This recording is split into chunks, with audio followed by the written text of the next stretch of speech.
Hello, check. This is going to work for the very first time right out of the gates. That'll be a first. Well, it's very nice to meet you, Neil. Hey, howdy. How are you? My name's James, Hey, James. longtime fan. I'm here with Here Magazine. I want to talk to you about a few things we got coming up, man. Really excited coming from the Clutch camp. Uh, Yeah, sure. the Transnational Speedway League Collector Series just came out. A lot of people have been asking me to ask you guys, are you going to play a lot of that on this tour coming up? Yeah, we've been practicing some songs that we haven't performed live in many years, one or two decades, but that's all I'll say until we start playing them live. I didn't even want to go there. I heard you guys broke the internet with the interview I seen the other day. Oh, that one's already come out. Yeah, we're gonna do Binge and Purge. A lot of people asked, and I was like, I'm not even going to ask. Yeah, I mean, it's already been that cake has been baked, so let's serve it up. Awesome. The real unique shows you got coming up at the Caverns and Stanley. How'd those come about? Um, well, to be honest, the first time I had heard about either of those venues was from the gigs that Murder by Death had done, and they had somehow, or not somehow, they befriended a promoter that was hip to some of these kind of off the radar venues, or were at least back then. This is probably closer to 10 years ago, and I reached out. It's like, who is this? And I mean, I didn't book them. Eventually, our booking agent did. Um, but the long story short, they got booked like any other show. Uh, I just think that those particular venues do not typically do hard rock or heavy rock. They do kind of more either country or blues or kind of less loud stuff. Yeah, a little less rowdy. Yeah, for lack of a better word. Right. So it'll be fun, and we'll play some acoustic songs because I think it's when you play environments like that, it's always fun to uh, take advantage of the acoustics. We play hard rock bands usually end up in giant big black boxes, so it'll be cool to do something different. That's great. I'm really looking forward to the Wembley or the Stanley shows. We're coming all the way out from Detroit. Come Oh, see. nice. Yeah. Um, yeah, that's I've driven by that place once or twice when I lived out in Colorado, and of course seen the movie more times than I can count, so it'll be a blast. Two-headed monster tour. Huge announcement this week. Wow. Wow. That is going to be it's going to be one great tour. I mean, you got Fu Manchu. I've been looking forward to seeing those guys for a really long time. And who's the other one you got on here? Blackstone Cherry. Oh yeah. That's that's going to be really good. You Blast Timer. That's what I was getting at. You guys are going to be playing Blast Timer in its entirety, or Yep, we will. We're still debating whether or not we want to do it like in sequence or, you know, break it up into segments. Playing albums in their studio sequence sometimes sounds good in theory, but in practice, it can maybe not translate as well. We've done it. Maybe we just need to do it, several nights in a row until we can get it under our hats. But uh, yeah, there's only a few songs that we haven't been playing, but we wrote them, so I would imagine we can learn them. I'm really looking forward to that. At the Stanley show, you're doing an acoustic set the first night, correct? No, well, we're doing a regular electric set followed by I think a 6-song acoustic set. That's going to be great. You guys going to be playing anything off of the Blast Tyrant B-side album? Or? Yeah, that's pretty much, yeah. I mean, all those songs. Also, Pigtown Blues probably, and Motherless Child from that picture disc. So that's uh yeah, I think that would be all of them. That would be 6 of them. Oh. Um, I had a lot of people asking me, you guys ever gonna think about doing the Earth Rocker again? The festival? Yeah. Yeah, we're always thinking about it. There's a couple not problems, but little obstacles. Uh, Greg Shiley, who was the patriarch of that venue, passed away. Um, I haven't heard anything since about that. I think they're doing shows, but the way the stars have aligned with our touring, it just it hasn't been easy for us to like make that happen. It's something we want to do. Uh, this I mean, like every other band out there, the past 2 years have been playing catch-up work. I mean, we Oh, were doing shows up until recently that were booked years ago. So I I want to say we will, but I can't say when. I'm looking forward to that one. I remember back in 21, we went to Blue Ridge and we literally haggled. Like there was like 80 of us just haggling the promoter of that festival to get you guys on there. He even went on Facebook and all this other stuff talking about you guys have beat me to death to get Clutch on here. And we went to the Clutch show and then I had to pack everything up real quick, get back home because I got the chance to see both nights at the machine shop and that intimate venue. And that's what I'm looking at the Stanley show, and I'm thinking it might be something similar to that, just the size of it, you know. Well, I hope so. I mean, yeah, well, thank you. The word of mouth is the best. You Oh, know, that the that's tried and true for thousands of years. Because you won't remember what you saw on your phone 5 minutes ago, but if someone hounds you, you'll remember the face and the voice. oh yeah. Another one people's been asking about is the holiday runs. Will we see those again? Not this year. The issue with the holiday runs is because of the nature of touring and the costs that have increased, particularly, fuel. Uh, to make a tour happen, you have to go out for an extended time. Right, right. And the to do a holiday run for where you're only doing 5 shows is, yeah, the shows are great fun, uh, but it's logistically and financially challenging, and also straight up it's exhausting because we Yeah. usually do the United Kingdom and Europe up until the third week of December, turn around 3 days later, and the family wants to do Christmas Eve, and I just want to sleep for the next week. So, uh, just like Earth Rocker, um, I we want to do it. I just don't know when. There's so many kind of moving parts at this point. Right. I mean, you guys got a lot of touring coming up for the rest of this year, don't you? Everything from going across seas, coming back, and doing the two-headed Yeah, monster tour. we took a lot of time off. We well, for Clutch, a lot of time off. Our last tour was the end of August. Yeah. We did one show in December, and that was it. And that's almost half a year for us. That's an eternity. Uh, and it's also sometimes it's supply and demand. I mean, if you play a place all the time, people will stop coming because they'll just say, "I'll go next time." You kind of have to sometimes dial the faucet back, and also just for your own sanity. And we got a lot of touring coming up.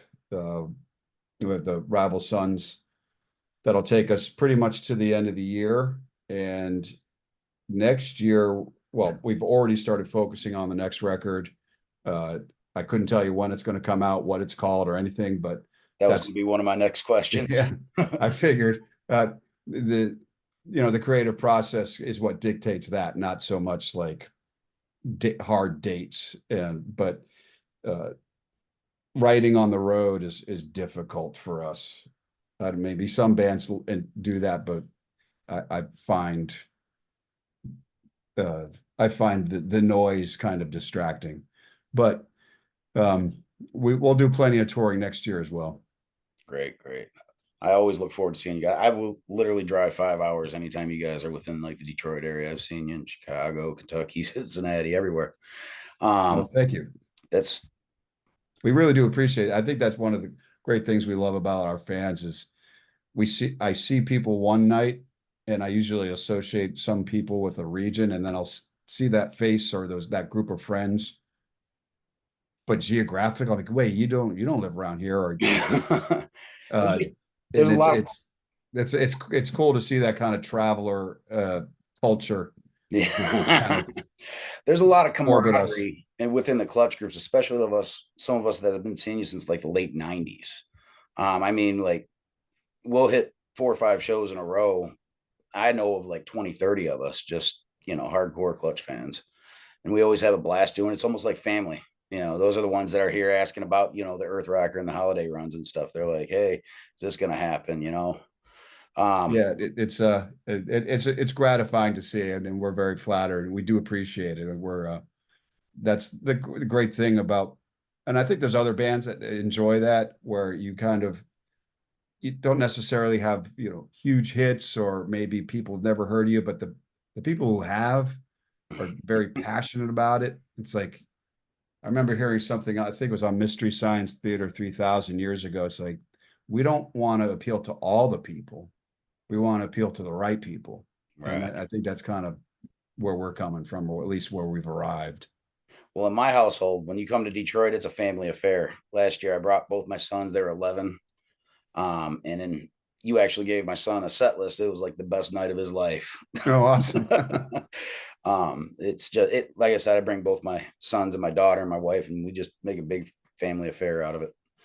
So Good. That's awesome. We've seen that, we've heard people meeting their spouse at our shows, and we've yes, seen people bring their kids, and I've seen three generations sometimes. And if you can appeal to, I've always felt like if you can appeal to like the really young and our seniors, those are the most critical ears on earth. right. So everything in between is a wash.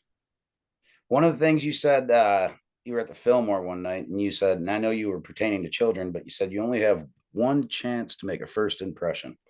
Hmm.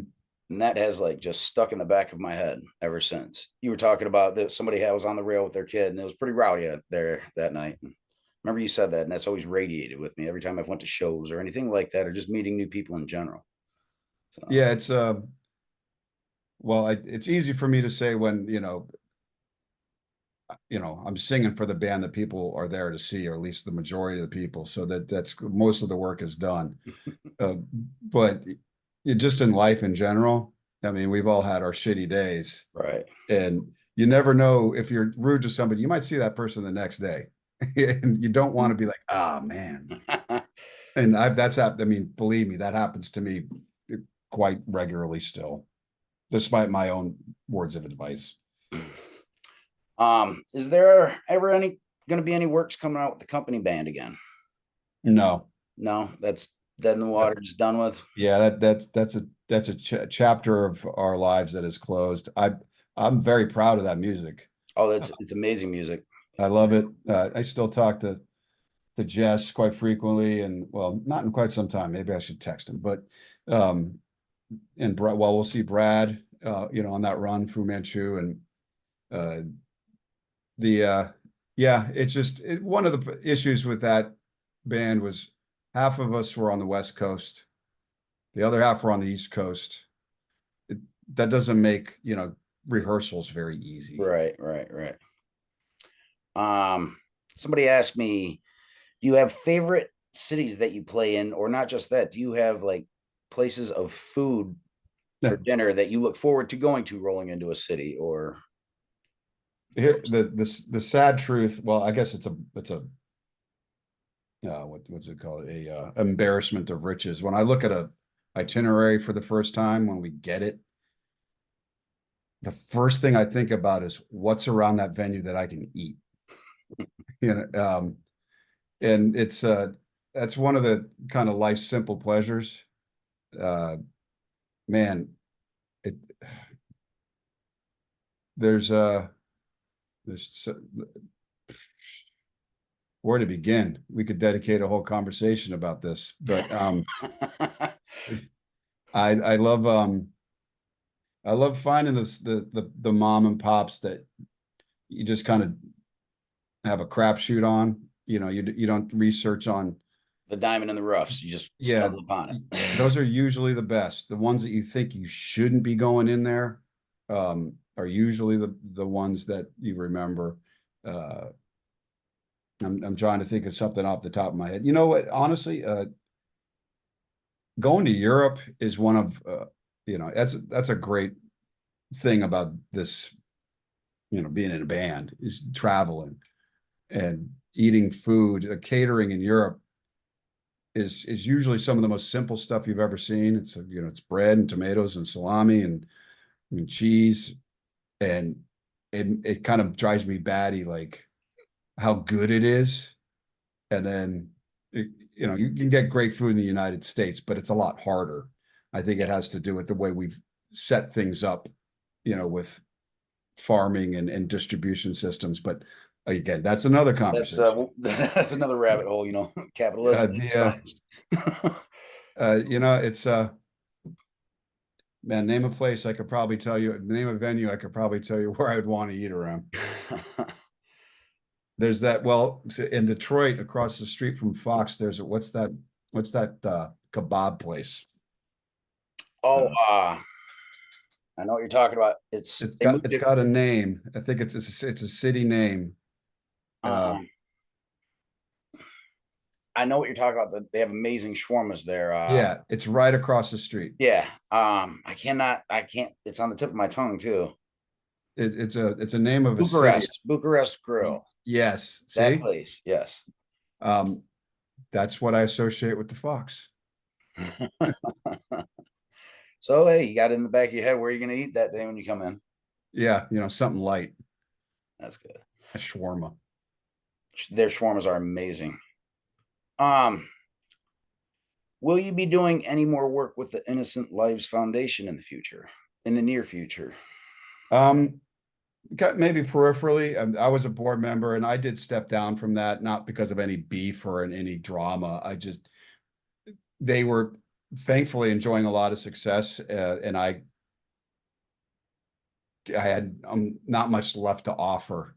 I was there at the very beginning, and the ILF got a lot of legs and a lot of success dealing with a very ugly subject. And it's also, I mean, to be quite honest, it's a dark topic, and Yes. you can only be so close to it for so long before it starts to mess with your head.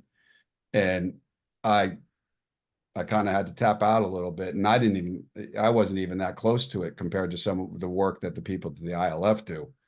And hats off to them for being able to navigate those horrific waters, but ultimately for the right reasons It was and a great reason. bring very, very, very bad people to the places that they need to be. Um, but yeah, if people want to contribute, it's innocentlivesfoundation.org. And yeah, I still talk to Chris regularly, and I also the Clutch's life became, work is what I do, and that became much more demanding over the last few years, and I couldn't split my energies. Right. I totally get that. I mean, coming out of 2020, into this. Yeah, a lot of catch up work. Yeah, a lot. Um, Person here asked me if you could go on tour with any band within the last 60 years, who would it be? 60. Um, that's the weird thing when you say 60 years, you're like, oh man, you're like, wow, Glenn Miller band? No, that's 60 years isn't that long ago. It's like that's like 8 years before I was born. Um, that's the thing. There's a lot of bands that I've put on pedestals that I wonder if I saw them live, if they'd be on the pedestal as high as they were. Like, I love Led Zeppelin, but I don't know if I'd want to see Led Zeppelin every night because there's a bit of the romance of never having seen something like, oh, it must have been amazing. You want to keep them there. But having said that, sure, I'd like to tour with Led Zeppelin and be a fly on the wall and not die. Oh, Uh, that would be a hell of a time. same with, it's mostly classic rock bands. I would love Jimi Hendrix, um, Black Sabbath, or you name it, just because, um, I those are the bands that I first got into when I was a child, more or less. Having said that, I mean, hell, we've done tours with Iron Maiden and Motorhead, and if you had told me that when I was 15 years old, I would have never believed you. Yeah. Yeah. Um, how do you feel about the festivals you're gonna be playing on this summer? Which festivals are we playing? I don't Um, know. you are doing Louder Than Life, Yeah. Sonic Temple, and you're doing some overseas places. Yep. To Bloodstock, that'll be a good one. Um, Oh, yeah, Rockville, you have a very high spot on the evening. is that the one here's the embarrassing truth. Like it's the festival, it all kind of runs together. The And Daily Blur. well, it's not even, it's like months ahead. And a lot of times, like I won't even know what's going to happen until it's happening. And I think it's this next festival, it's a pretty rad stage we're on. It's I think All Them Witches and Red Fang is playing, as well as Baroness. And we're all on the same stage. And there's a couple other pretty great bands, and I love all those bands. Um, so I'm looking forward to that. And to be quite honest, above and beyond that, I don't know what we're doing. Not because I'm, in some kind of haze. It's because I'm so focused on rehearsing for this upcoming show that all those festivals sound like they're years away. Well, Neil, I thank you immensely for your time. Appreciate all the things we went through. I'm really looking forward to the tour. I plan on seeing you 4 to 5 times, man. All right. Well, we'll see you. I'm sure I'll recognize you, and I'll